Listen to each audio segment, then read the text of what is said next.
Facebook confronts the latest in a string of privacy breaches, and Apple lands some body blows in the flash fight. We'll have all that and more right here, right now on Digits. Joining me on the set, we've got Julia Angwin. Hello. Julia, before we get to it, we have some breaking news.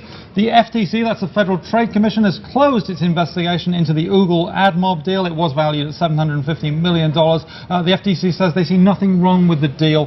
Tell us, what do we make of this? Well, this is great news for Google, that their acquisition of AdMob is going to go through.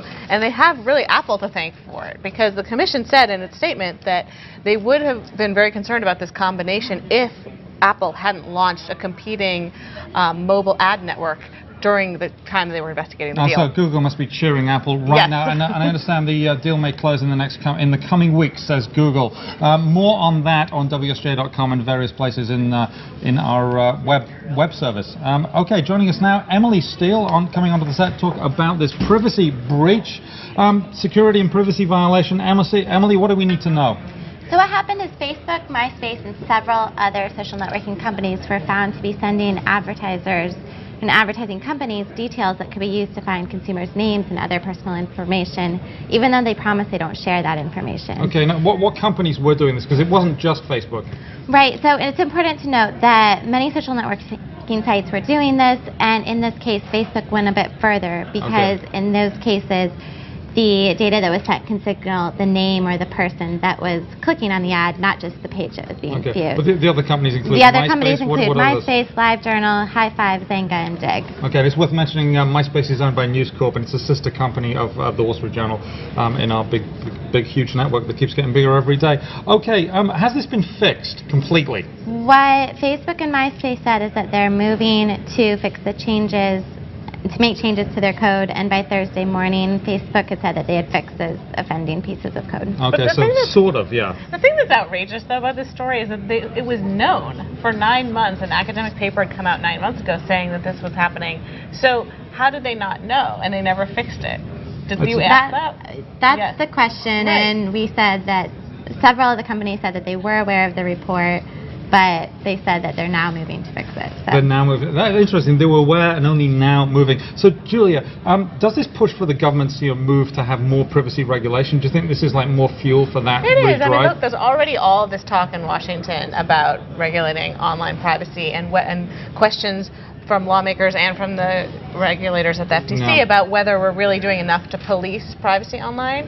So I think that this kind of thing is, I'm sure, going to add just more fuel to that fire. Okay, and do you think we're nearing the end of this privacy debate? Because we talk about privacy and breaches and Facebook frequently on this show, on Digits.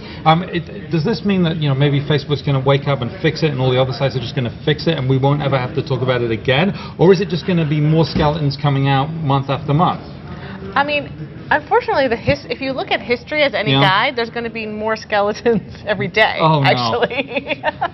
So every time that happens, of course, I feel completely naked going on Facebook, which is really bad. Okay, thank you, Emily. Thank you, Julia. I want to bring in Kara Swisher. Now, Kara, before we get to talk with you about the flash fight, wanted to see if you wanted to weigh in on this.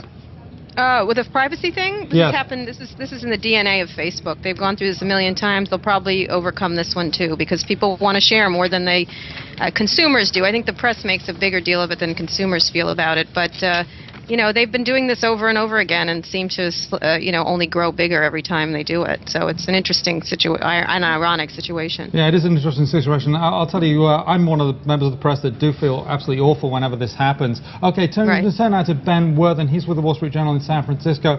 Ben, you've been covering the flash fight, the fight between Apple and Adobe over Flash and whether it should be used. Apple landing some body blows. How did they do this?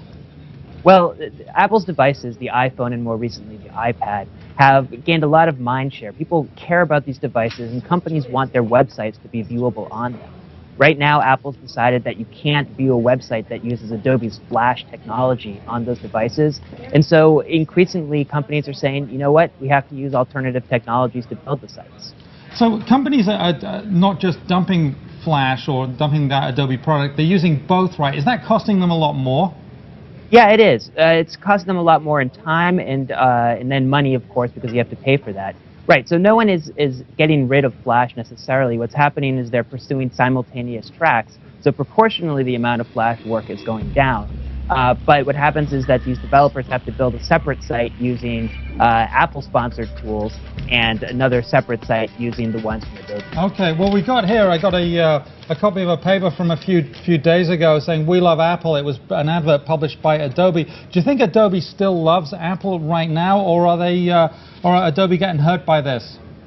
Well, I do think that they're getting hurt by this. Right now, Flash is the standard for web video. 75% of online videos use Flash. Over time, particularly as the Apple-backed standard, something called HTML5, matures and becomes more popular, it's bound to go down. But the other question is whether or not this will have an impact on Adobe financially.